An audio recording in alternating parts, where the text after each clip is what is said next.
Aviso de contenido. Esta historia contiene violencia y referencias a abuso sexual. Las escenas de agresión no se describen de forma explícita. La narración se centra en sus consecuencias y en la búsqueda de justicia. El día que le robaron la libertad, Aisha juró no volver a ser muda. Había una mañana en que el río llevaba balsas de juncos y risas infantiles, y Aisha, con las manos curtidas por la tierra y la mirada siempre a la línea del horizonte, recogía hierbas para la curandera del pueblo. Su pueblo no figuraba en mapas de señores ilustres. Era un conjunto de casas de barro y techo de paja, con huertos modestos y una única posada donde, los domingos, se reunían los ancianos a recordar tiempos mejores. Aisha aprendió allí los nombres de las plantas que curan la fiebre, las raíces que calman los filos del llanto y la manera de sostener la mano de quien iba cayendo para que no se sintiera sola. No llegó la noticia de la llegada de los varones de forma gradual. Llegó colina abajo, como una sombra que se cernía, con estandartes y caballos, con órdenes que olían a impuestos y sangre. Varones que cazaban por deporte, que dividían aldeas entre sí, como quien reparte piezas de un tablero. Entre ellos estaba Valerius, cuya voz era más alta que su prudencia. Silas, cuyo desdén se mostraba en pequeñas humillaciones. Cael, joven e irreflexivo. Terón, astuto como un zorro. Y Lisander, que gobernaba con la paciencia de quien dispone del tiempo de los demás. La primera noche del asalto fue breve en memoria, pero larga en miedo. Las llamas prendieron el granero y el llanto se volvió una letanía que Aisha aún oía en sueños. Fueron arrastrados al mercado como ganado, hombres atados, mujeres separadas, niños que gritaban nombres que ya no encontrarían. Aisha sintió las manos de un hombre fuerte arrancarla de su casa, el suelo mojarse de barro y ceniza bajo sus pies, el frío de unas esposas que no prometían fin. No fue una captura de espadas y caballos únicamente. Fue una cesión de la propia identidad, un nombramiento forzado como propiedad, un silencio impuesto por quienes tenían el poder de arrebatarlo. En la casa señorial, los días tomaron la forma de rituales que desgastaban. Levantar al alba para trabajos que no correspondían a su cuerpo, servir a mesas donde se hablaba con desprecio, dormir en la oscura cámara de las criadas. Aisha aprendió a caminar sin mirar a los dueños de la casa, a medir el tiempo por las luces y no por la esperanza. Pero mientras su cuerpo era utilizado en tareas que le dolían, fue su vista la que se volvió afilada. Observó las rutinas de los varones, la manera en que se servían vino en copas estrechas, cómo unos preferían la compañía de músicos y otros las habitaciones cerradas, donde se cerraban tratos. En la cocina, la curandera, llamada Mara, la miró con una mezcla de pena y cautela. Mara era pequeña, con manos que recordaban el arte de los ungüentos y una mirada que había sobrevivido demasiadas noches.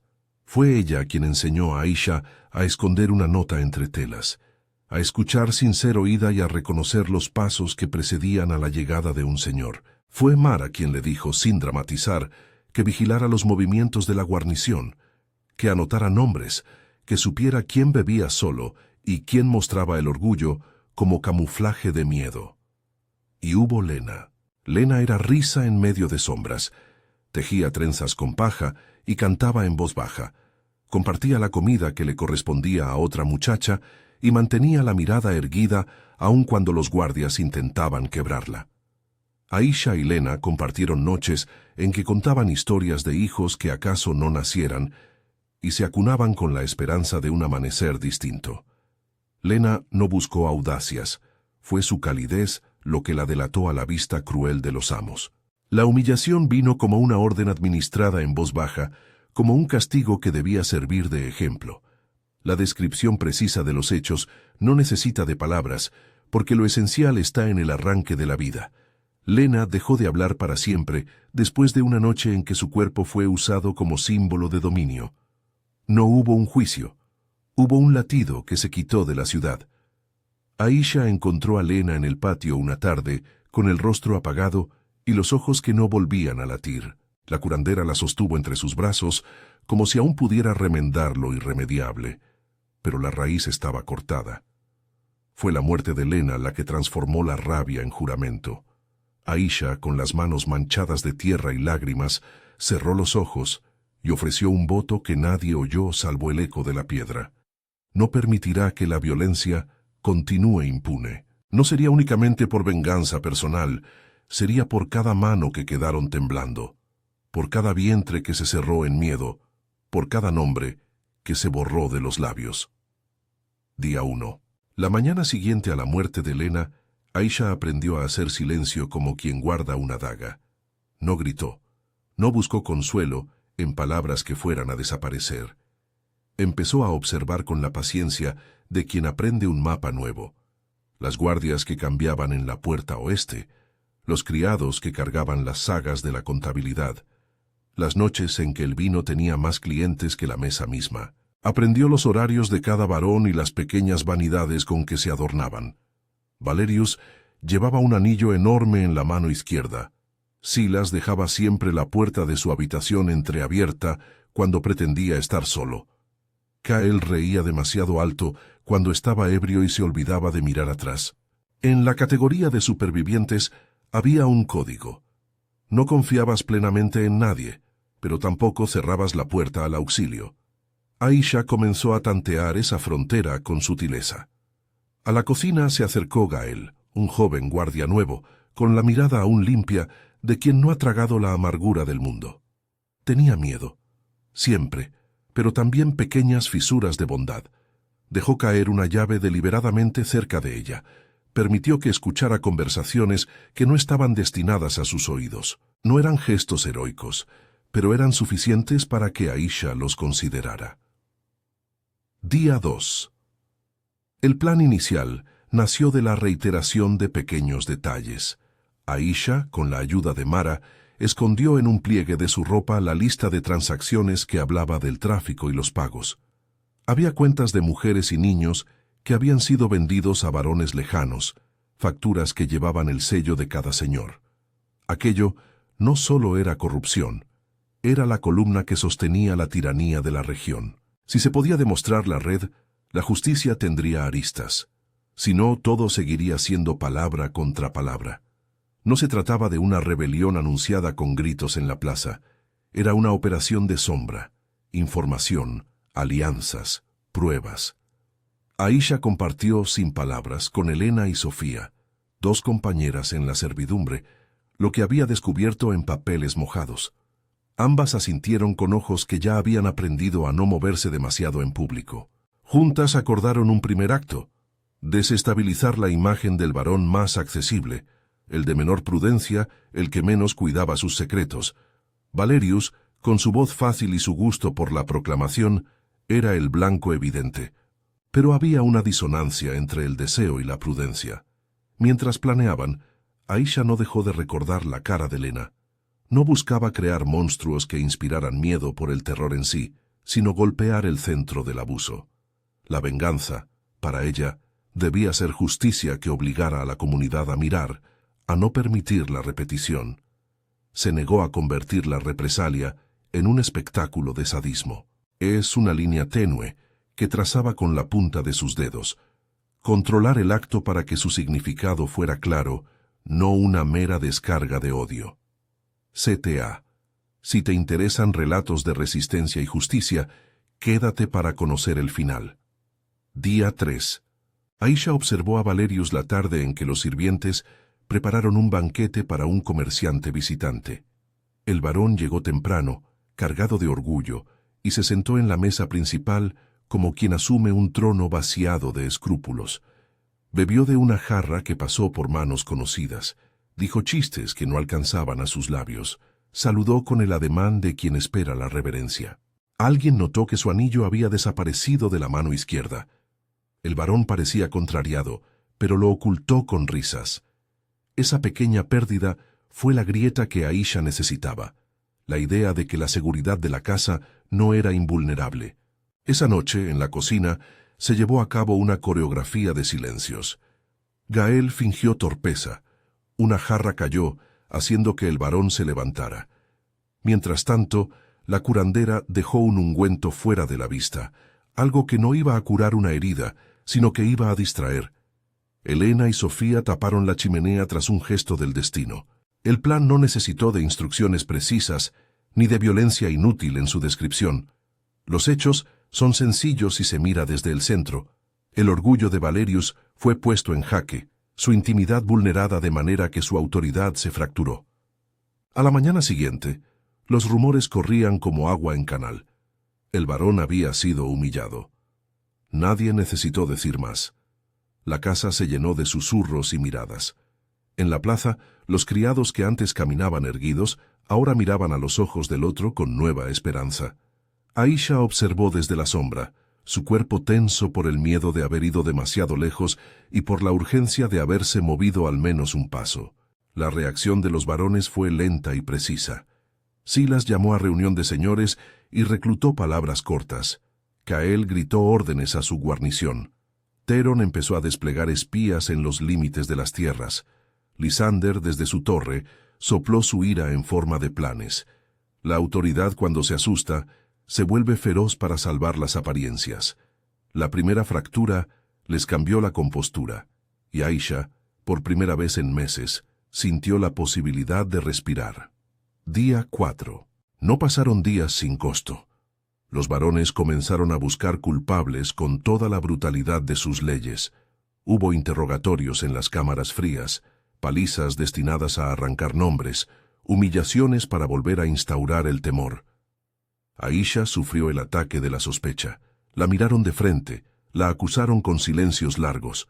Ella soportó, aprendió a fingir sumisión y a convertir la paciencia en arma. Sin embargo, la fractura abierta por la humillación de Valerius no se cerró con golpes. Fue la semilla de la duda en un sistema que se nutría de certeza. Aisha supo que debía aprovechar esa duda. Si había una forma de multiplicar el efecto de la primera acción sin dejar rastro de su directa autoría, sería mediante símbolos que devolvieran a los varones aquello que ellos habían usado para dominar.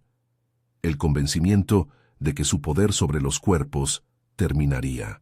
Mara le habló a solas en la cocina una noche, y sus palabras fueron una mezcla de advertencia y caricia. Cuando uno quita la voz de tantos, la responsabilidad pesa como la lluvia. No confundas la fuerza con el derecho. Cuando hagas daño, hazlo para que deje de hacerse a otros. Aisha asintió, no con la cabeza, sino con la gravedad que toma el alma cuando decide un destino. Habría un precio. Aisha todavía no podía ver cuánto costaría, solo que lo pagaría. La segunda acción se diseñó como un espejo. Lo que se le quita a cada víctima sería devuelto en consecuencia al que creyó poseer. Pero la ejecución no sería pública. Sería una marca que el varón entendería como castigo por su gestión del cuerpo humano como propiedad. Las compañeras discutieron, negociaron en voz baja y algunas voces se quebraron. Sofía, por primera vez, preguntó si aquello los convertiría en lo que odiaban. Aisha respondió con la misma sencillez con que enterró a Lena. No busco convertirnos en verdugos, busco que los verdugos pierdan su poder de hacer daño. Día 5. El plan que se armó contra Silas fue distinto. Apuntaban a su orgullo, a su gusto por la ostentación. No se trató de un único acto, fue una serie de interrupciones y desmentidos que hicieron que su nombre perdiera brillo en tabernas y mercados. La gente empezó a susurrar que los varones no eran dioses. Empezó a surgir la sensación incómoda de que podían equivocarse. Es poco lo que una aldea puede hacer ante señores con ejércitos, pero muchas pequeñas humillaciones juntas resquebrajan la confianza necesaria para sostener el abuso institucionalizado. Mientras tanto, Aisha se volvió más audaz en sus salidas nocturnas. Gael le ofreció un abrigo y un lugar donde ocultar papeles. Mara curó una herida que Aisha ocultó detrás de la rutina para que nadie preguntara demasiado. La curandera le enseñó también cómo moverse sin ser vista. Pasos de carne que se vuelven sombras, y en secreto, Aisha comenzó a reunir a quienes habían sentido el filo de los varones. Mujeres de tierras vecinas, algunos criados que ya no soportaban la corrupción, un puñado de hombres a los que les pesaba la vergüenza de haber callado. Con cada incorporación, la operación se volvía menos personal y más colectiva. Aisha lo entendió como una salvación del alma. Si la venganza hubiera de ser consumada, que fuese en nombre de todos los que habían sido borrados. No deseaba un triunfo solitario. Quería que la casa de los varones se viera cercada por la misma indignación que ella había acumulado. Día 6. El asedio de la reputación se convirtió en un pánico contenido. Los varones que antes compartían un lenguaje de complacencia empezaron a mirarse con recelo. Los rumores que antes recorrían los pozos y los mercados llegaron a sus salones como cuchillos envueltos. Valerius dejó de sonreír. Silas se escondió tras puertas cerradas. Cale bebía solo, con ojos perdidos en copas vacías. La tierra que antes soportaba su pisada dijo, de pronto, que ya no estaban solos. Aisha, en una noche que olía a lluvia, se sentó junto a la tumba improvisada de Lena y habló en voz baja, no para el mundo sino para sí misma. «Haré que lo entiendan», dijo.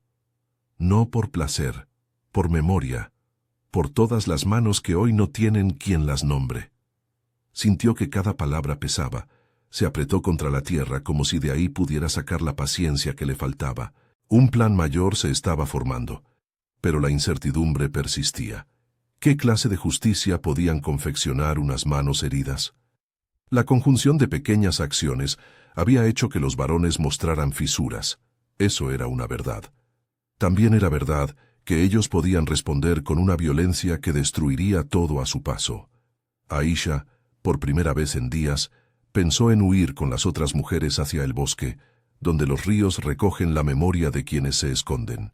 Pero la idea de abandonar a quienes no podían correr la paralizó. Había demasiado en juego, así que estuvo donde debía estar, en la brecha. Día 7. Y llegó el día que los nombres pronunciarían su sentencia. No fue una mañana solemne con tambores y discursos, fue una madrugada trabajada en los pliegues de la noche, donde la luz se niega aún a definirse. Aisha, en lo que había aprendido a llamar su armadura, no llevaba armas para el espectáculo. Llevaba pruebas, alianzas, voces de gente dispuesta a mirar de frente. Se movió con los humildes gestos de quien cumple una tarea que se supone que no debe figurar en ningún libro. Arrancó sellos, rompió la complacencia, expuso mentiras. Valerius fue la primera pieza sensible, y su caída fue el efecto de un conjunto de acciones que en su conjunto buscaban devolverle algo de su propia lógica. El abuso como forma de autoridad debía encontrar un espejo que mostrara su fealdad. Esa noche, cuando la casa olía a vino frío y a papeles revueltos, cuando los criados dormían después de noches de trabajo, Aisha supo que tenía que poner cara a la injusticia. Lo hizo no con el odio de un monstruo, sino con la certeza de quien sabe que la cuenta de una vida no se salda con la impunidad. El acto que quebró la imagen de Valerius no fue narrado en esa cocina con detalles crudos. Los gestos fueron silenciosos y directos. Por la mañana, el varón se encontró despojado de aquello que él consideraba emblema de su dominio y se vio frente a la comunidad reducida a su vulnerabilidad. Su incredulidad fue puente para la incredulidad del resto. Si este poder podía caer, otros también. En la aldea corrió un rumor que no necesitó añadidos. Valerius había perdido su virilidad como quien pierde un cetro. El susurro no era celebración de sangre, era reconocimiento de que algo había cambiado. La noticia no tardó en cruzar los caminos hacia los otros varones. Cale negó haberse visto afectado, pero su risa ya no era la misma. Silas, más metódico, empezó a cerrar sus puertas. Theron envió espías con órdenes de encontrar a los culpables. Lysander, observador desde la distancia, reunió en su torre a quienes hasta entonces se habían sentido intocables. Cuando los criados empezaron a salir de las sombras para recuperar lo que les pertenecía, Aisha sintió el peso del acto. No sentía alegría desmedida, sentía un hueco, una cicatriz que no se vería externamente, pero que ardía en su interior. Había llevado a cabo el primer golpe de una cadena que debía romper 5 eslabones. Sabía que la respuesta sería brutal y que sus actos tendrían consecuencias que tocarían a inocentes y culpables por igual. En la tarde de ese día, en la cocina donde Mara removía un caldo que nadie había pedido, Aisha fue confrontada por Helena, que no pudo ocultar la duda que había surgido en su pecho. «¿Hicimos lo correcto?», preguntó. ¿Qué derecho tenemos de devolver el dolor con el mismo dolor? Aisha miró a la curandera antes de responder.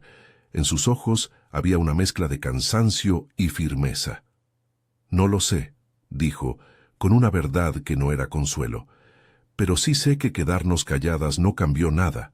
No puedo vender a la gente que me queda la misma sumisión que mi propia vida conoció. Al caer la noche, mientras los criados reunían fuerzas para lo que pareciera un cambio, el rumor se extendió con nuevas variaciones. Algunos hablaban de fantasmas, otros de venganza divina, la mayoría de justicia. La verdad era menos inmaterial. La casa del varón estaba en ruinas morales.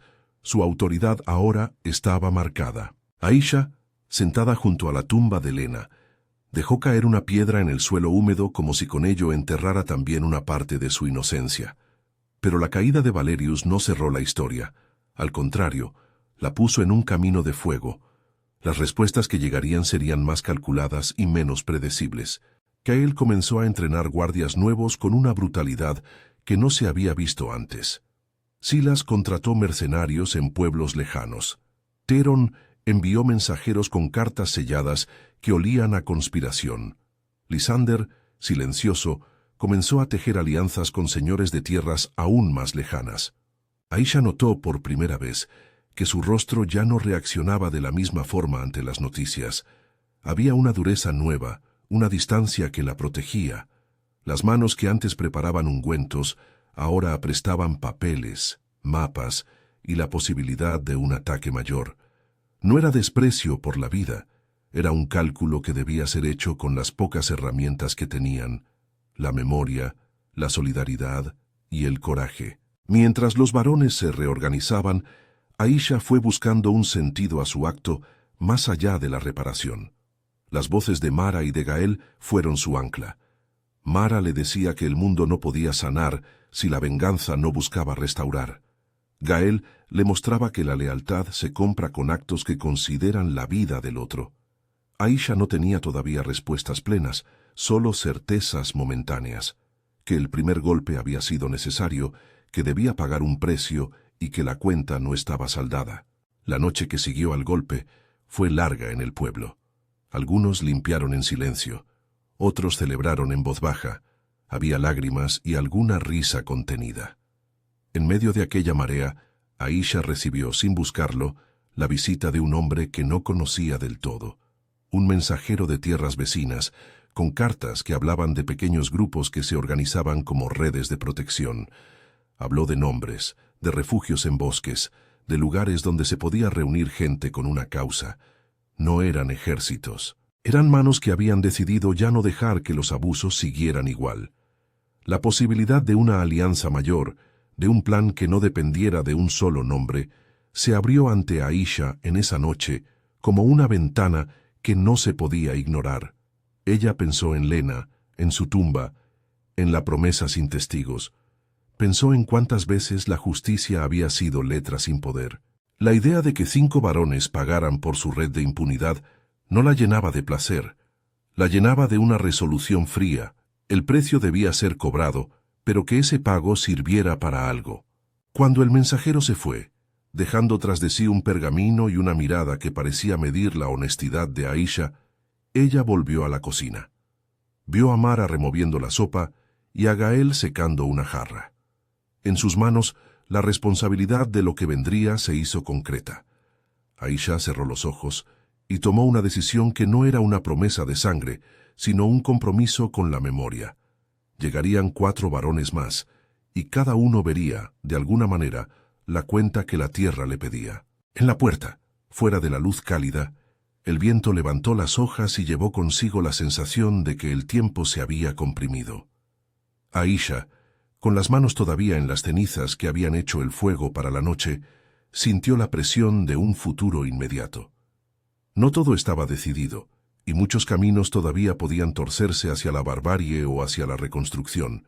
Ella sabía que cada acto, aunque justificado, dejaría huellas que podrían tardar generaciones en borrarse. Y sin embargo, cuando miró al cielo, juró una vez más que quien arrancó la vida a Lena no volvería a gozar del silencio como instrumento de poder. Sería una contabilidad que no buscaba el gozo, sino la obligación. La mañana siguiente, las patrullas eran más densas. El mensajero que había dejado la carta regresó con noticias de nuevos aliados dispuestos a ayudar, pero con condiciones.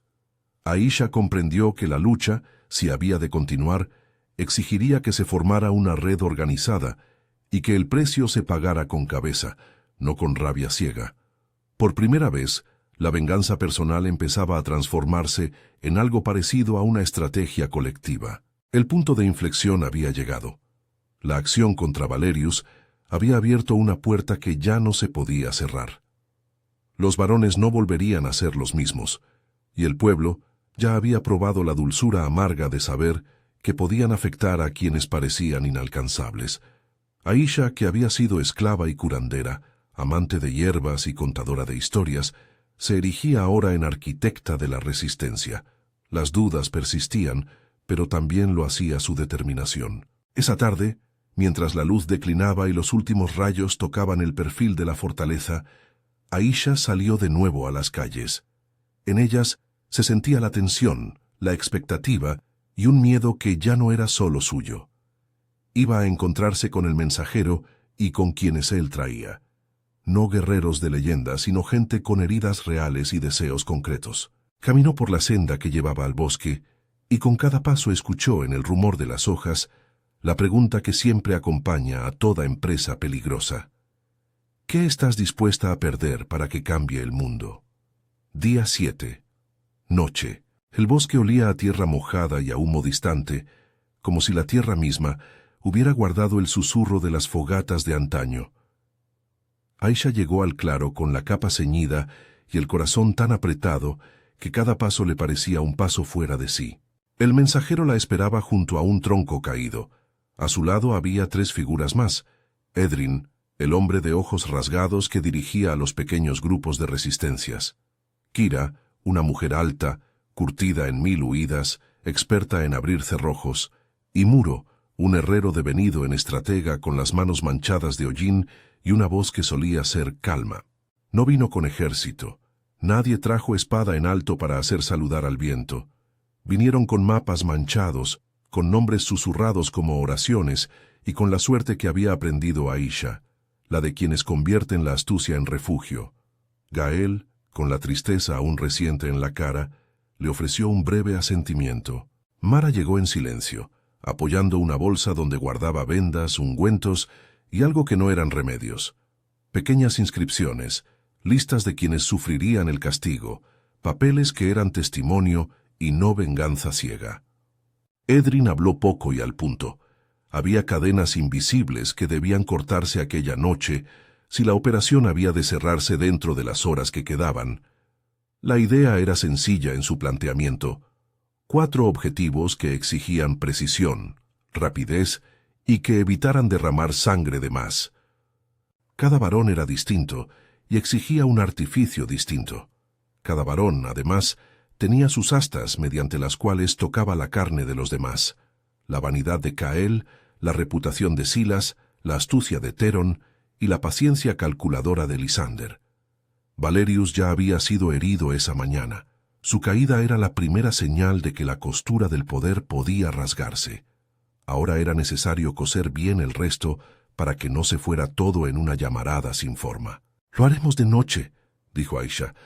«Si los otros señores creen que no hay riesgo, no guardarán a sus hombres como es necesario. La sorpresa está de nuestro lado». Kira extendió los mapas.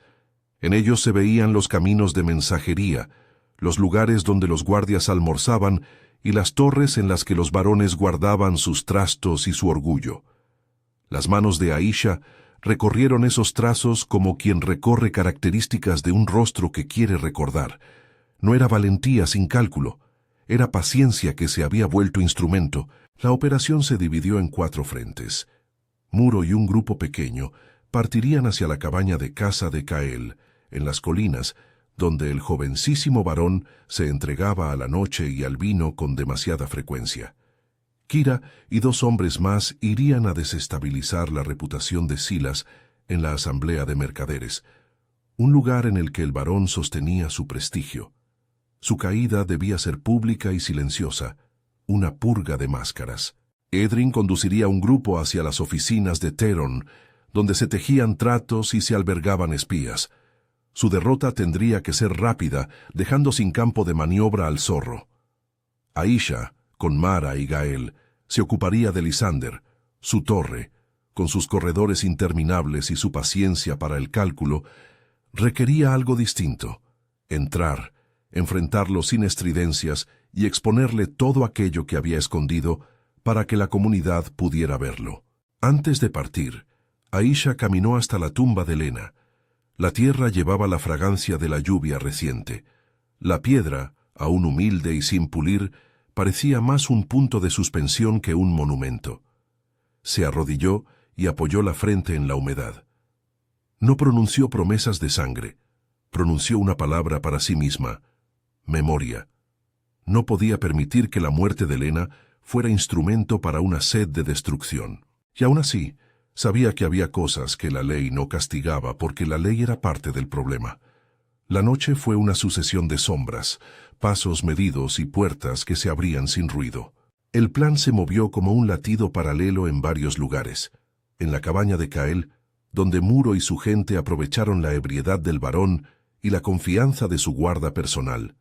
En la plaza de la ciudad, donde Kira dejó caer documentos que hacían visibles los tratos de Silas.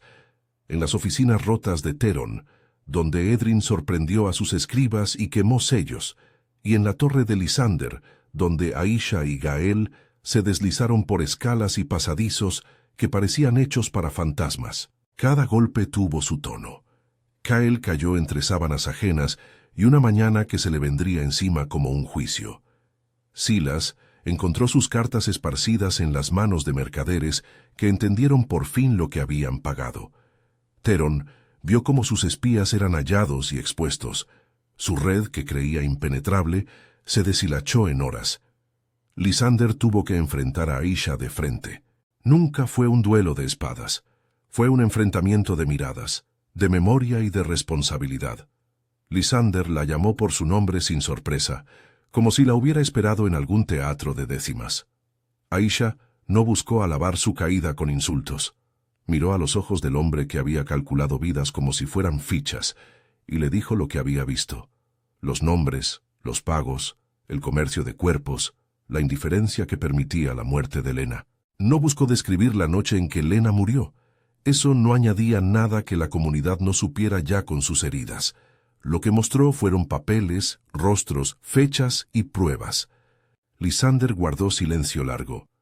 Había en su ceño la calma de quien cree que el tiempo juega de su parte. Aisha sintió en ese silencio el pulso de un peligro que no era solo físico. La ley de los hombres puede ser fría y sorda.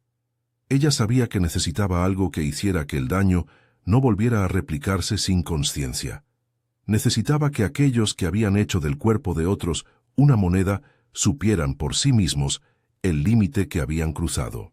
Cuando la comunidad de criados, de mujeres de pueblos cercanos y de hombres que ya no querían mirar hacia otro lado, entró en la torre, Lysander ya no tuvo defensas. Aisha se colocó frente a él, no con odio, sino con la gravedad de una acusación que debía ser mirada a los ojos. No hubo ceremonias judiciales. No era tiempo de confiar en procedimientos que acostumbraban a cerrar los ojos.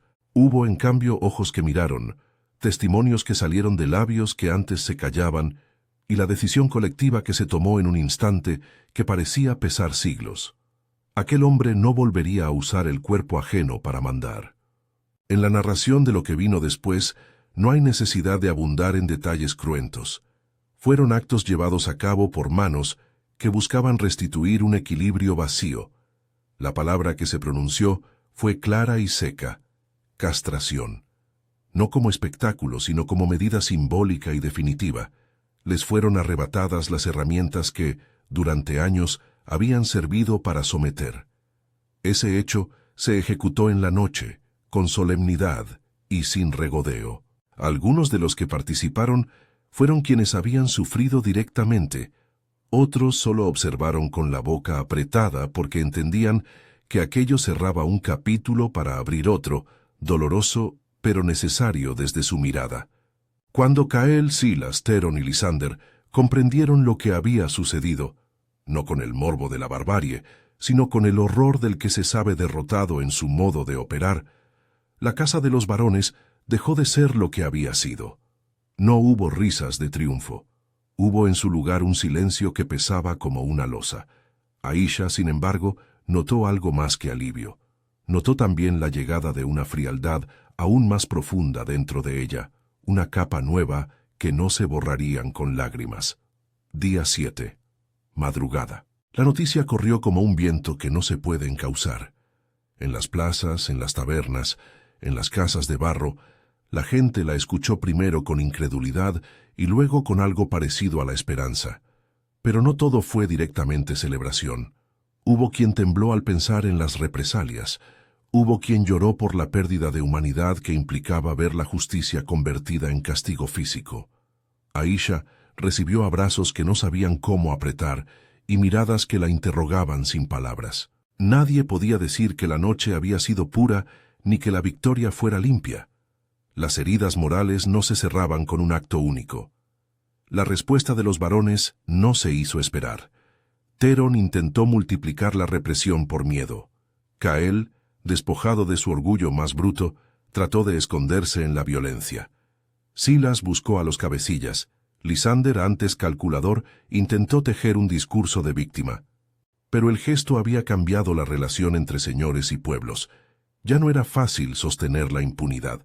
Las redes de complicidad crujieron, muchas se rompieron, otras quedaron para siempre marcadas. En los días que siguieron a la noche, hubo interrogatorios, hubo venganza, pero también hubo solidaridad. Los esclavos liberados, mujeres y hombres que habían conocido la servidumbre de manera distinta, fueron recibidos primero con asombro, luego con cuidados y, a la larga, con la decisión de no permitir un retorno al horror. Mara y otras curanderas organizaron espacios para sanar. Gael, que había protegido a Aisha en momentos clave, se ofreció a custodiar archivos y a ayudar a restituir nombres a quienes habían sido borrados por el comercio de cuerpos. Aisha, en medio de aquel huracán, comprendió que la acción había tenido un coste que no veía en el tablero. Su propia humanidad se había vuelto más fría por la necesidad de no flaquear en medio de la operación. Había noches en las que se despertaba en medio del sueño con la sensación de que la tierra le faltaba, con la certeza de que había cambiado algo en sus manos, no por el acto en sí, sino por la decisión de permitir que la justicia tomara una forma que, años atrás, ella misma había prometido no usar. Hubo debates en voz alta. Elena, Sofía y otras voces se acercaron a Aisha con preguntas que no buscaban respuestas fáciles. No se habían convertido con aquello en lo mismo que castigaban. ¿Qué garantía había de que una vez empezada la mutilación no se usara también como castigo selectivo en el porvenir? Aisha no respondió con palabras consoladoras. Dijo que la línea entre justicia y venganza era estrecha y que debía ser vigilada. Dijo también que, aunque la acción había sido dolorosa, la inacción lo habría sido todavía más. Aquella respuesta no cerró el debate. Lo abrió con honestidad. Fue Edrin quien propuso el siguiente paso: institucionalizar la memoria y la reparación, no dejar que la cosa quedara en actos aislados, sino transformar el impulso en ley común. Propuso que en el mercado, el mismo lugar donde antes se alineaban las ventas de carne humana, se levantara un consejo, un cuerpo plural donde las decisiones que afectaran a la vida de la comunidad se tomaran con representantes de cada hambruna, de cada oficio y de cada aldea. Aisha aceptó, no con vanidad, sino con la conciencia de que había que deshacer las estructuras que permitieron la opresión. Se convocaron asambleas. Hubo quienes temieron que el poder de los varones fuera ahora anclado en una retaliación. Otros, en cambio, vieron la oportunidad de cambiar. Las discusiones fueron largas, a veces amargas. Se discutió si debía haber castigo físico en lo sucesivo. Muchos defendían la idea de que la justicia debía ser restauradora, no mutiladora. Otros afirmaban que, sin medidas ejemplares, la impunidad terminaría marcando otra vez la vida de quienes ya estaban en la cuerda. La palabra nunca más era repetida, pero en su eco habían diferentes corazones y diferentes miedos. Aisha trabajó por la creación de tribunales locales, donde las pruebas fueran pesadas y las decisiones tomadas en conjunto. Se catapultó en algo que no le era natural, la política. No quiso ostentar poder. Aceptó formar parte de un consejo provisional que debía diseñar leyes para proteger el cuerpo, la voz y la libertad. Propuso que se erigiera un registro de víctimas, que se abrieran casas de protección para quienes huían y que se facilitara el acceso a tierras para que la dependencia económica desapareciera como excusa del abuso. La comunidad no se rehizo en un día ni en un mes. La reconstrucción tomó años. Sin embargo, la primera piedra se puso con la ceremonia de limpieza de la plaza. Se retiraron las cadenas que se habían usado para marcar propiedades, se plantaron árboles y se hizo una lista con nombres: Lena, María, Elena y tantos otros. Aisha pidió que su nombre no figurase en lo alto. No buscaba glorificaciones. Pidió un monumento simple, hecho con la misma piedra de la región, con un hueco para que las personas dejaran algo: una flor, una carta, un testimonio. Hubo reacciones diversas ante la amputación simbólica de los varones. Algunos pueblos, lejos de la región, consideraron los actos con horror. Otros, sin embargo, entendieron la medida como un punto de inflexión contra quienes explotaban. Con la llegada de nuevas autoridades locales, se impusieron controles más estrictos a las propiedades señoriales. Lo que antes era negocio secreto se expuso, y muchos acuerdos bajo mano se desmoronaron. La mujer que una vez fue silenciada por su condición de esclava, ahora ocupaba asientos en reuniones donde se decidían impuestos y se repartían tierras. Aisha no se volvió una gobernante sin fisuras. Su elección por liderar fue más bien circunstancial. La gente venía a ella porque la recordaban como la que alzó la voz. Pero ella rechazó la corona que le ofrecía la gratitud. Quiso, con insistencia casi dolorosa, que la nueva forma de gobierno fuera colectiva. Propuso una asamblea rotatoria integrada por representantes de artesanos, curanderas, granjeros, mujeres liberadas y hasta antiguos criados que decidían quedar como garantes de la memoria. No quería que el poder se concentrara. Había aprendido demasiado para no temer a la repetición. En privado, Aisha guardó heridas que nadie podía ver. Había noches en las que soñaba con Lena, no con la violencia, sino con su risa intacta. En otras, se veía a sí misma caminando por sendas que no existían, con la sensación de que algo se le había quedado atrás. Mara, que había sido su refugio constante, le ofrecía palabras como bálsamo y cautela en igual medida. Curación no es olvido, decía, y la memoria puede ser medicina si se usa para no repetir. La cuestión de la moral persistió en sus diálogos íntimos. En una tarde de otoño, Gael y Aisha se sentaron junto al río que cruzaba la aldea.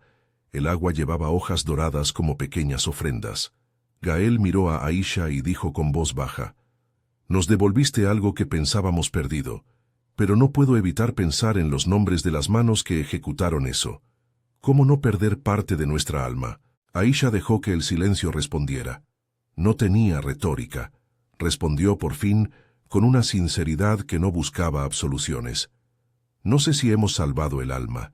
Sé que hemos dado la posibilidad de que muchas otras almas no se pierdan. Eso basta por ahora. La justicia es un oficio sucio, por eso la debemos cuidar, no enjuiciarla a posteriori». La vida cotidiana lentamente recuperó matices que antes parecían imposibles. Las comidas en la plaza volvieron a ser compartidas sin el miedo a pagar con la intimidad de la familia. Las curanderas recibían a mujeres con heridas profundas y las acompañaban en el proceso de sanación. Algunos jóvenes que antes andaban con la cabeza baja comenzaron a soñar con aprender oficios que no fueran servidumbre. Pero no todo fue reparación sin dolor. El precio de las medidas se vio pronto.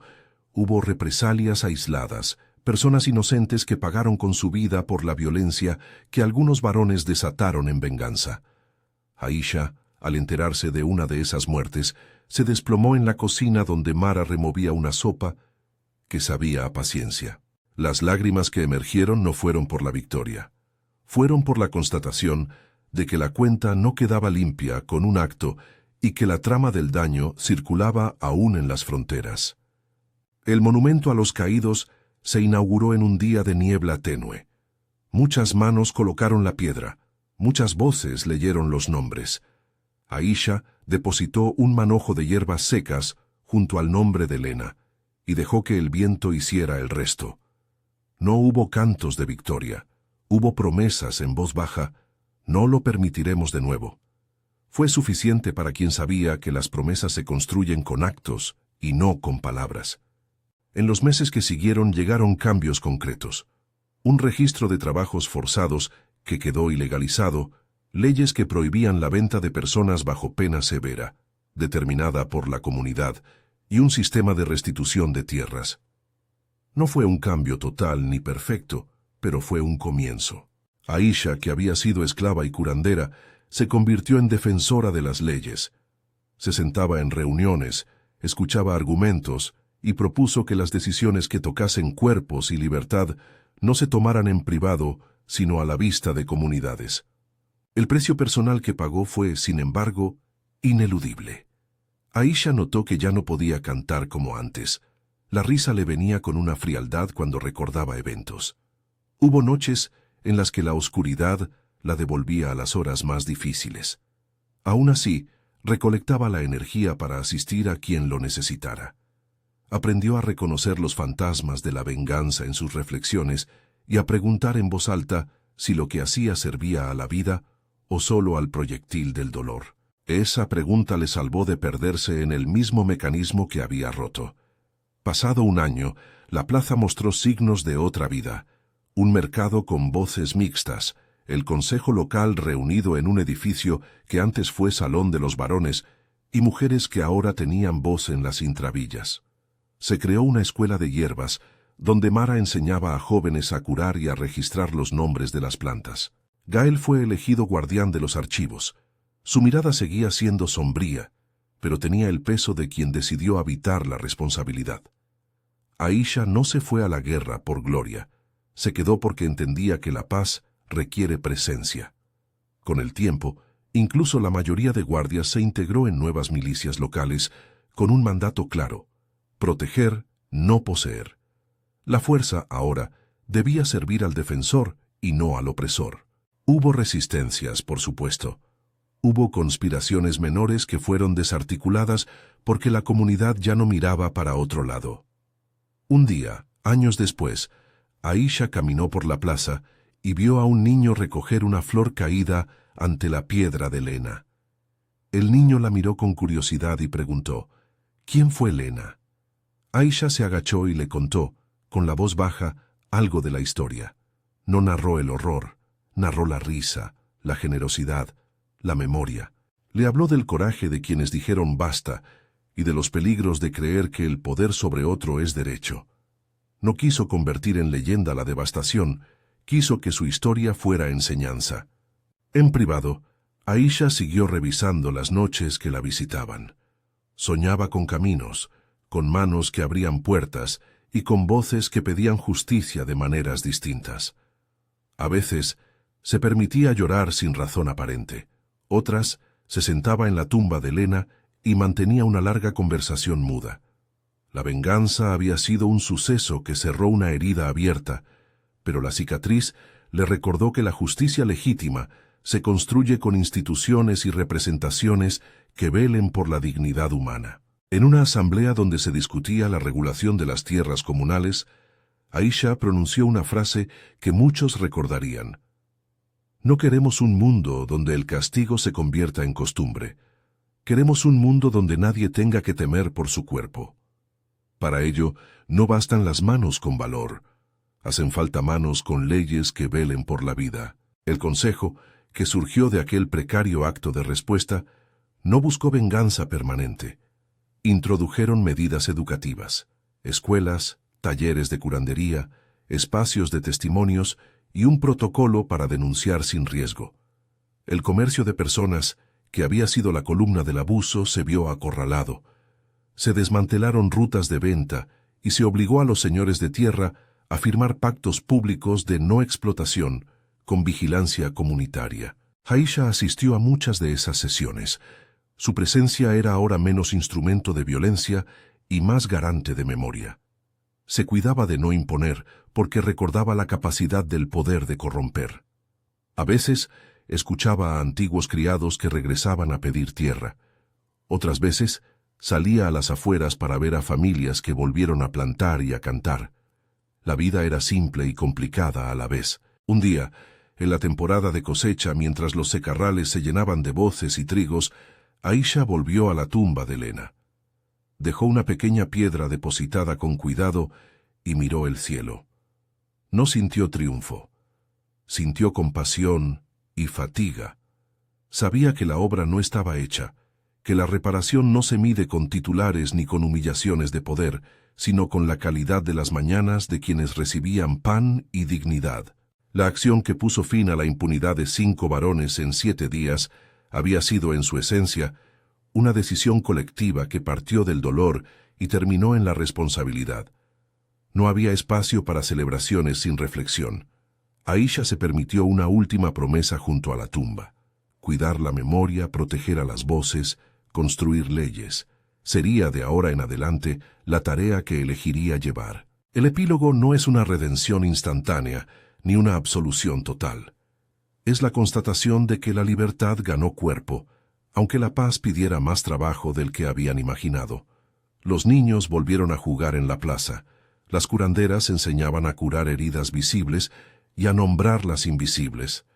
Las mujeres que una vez fueron vendidas eran ahora parte de asambleas y pleitos, y sus nombres quedaron escritos en un registro público como aviso y protección. Aisha, que había sido esclava y curandera, que había sentido la mano del poder cercenar una vida y la misma mano convertir la rabia en acción, no encontró en su alma una conclusión sencilla. Sabía que había salvado a muchos de la repetición, pero también que había dejado sombras en su corazón. Aceptó que la vida continuase con heridas y con trabajo de reparación. Hubo quienes la llamaron heroína, otros la juzgaron. Ella no eligió etiquetas. En el centro del mercado, ante la piedra que guardaba nombres, se instaló finalmente una placa con una inscripción que no pedía venganza ni olvido, sino memoria y compromiso. Decía, con letras sencillas, que la libertad era un deber que requería vigilancia. Aisha colocó su mano sobre la piedra y sintió la rugosidad de la historia. Recordó a Lena y a las muchas miradas que la habían impulsado. No buscó consuelo. Solo agradeció el hecho de que, a partir de su acto, se abrió un camino donde la vida tenía más posibilidad de no ser moneda. La libertad cuesta. Lo sabía, y en el borde de esa certeza, comprendió que su mayor obra no había sido la castración de 5 varones en 7 días, sino la insistencia en crear estructuras que impidieran que otros utilizaran de nuevo el cuerpo como dominio. La mutilación simbólica que habían infligido a los varones fue un punto de quiebre. El resto dependería de la humildad de las instituciones nuevas, de la vigilancia vecinal y del celo por no repetir lo que se había corregido. Aisha no prometió que la historia no tendría más días oscuros. Lo que prometió fue que en esa comunidad habría testigos, habría asambleas, escuelas, curanderas, registros y monumentos. Habría gente que preguntaría siempre, ¿a quién le pertenece el cuerpo del otro? Y la respuesta que enseñaron a decir fue clara, a nadie. El cuerpo pertenece a quien lo habita. Ninguna ley, ningún estandarte, ni ningún signo de autoridad puede convertirlo en propiedad. Al final, cuando el sol se puso y la luz dorada bañó la plaza, Aisha se alejó un poco de la piedra y miró a los rostros que se acercaban a depositar ofrendas. Algunos la miraron con gratitud, otros con dura curiosidad. Ella sonrió apenas y con voz baja pronunció para quien quisiera oír: recordad a los que callaron para que nunca más nos obliguen a callar. Si esta historia te impactó, suscríbete para más relatos de resistencia y comparte para que la memoria no muera.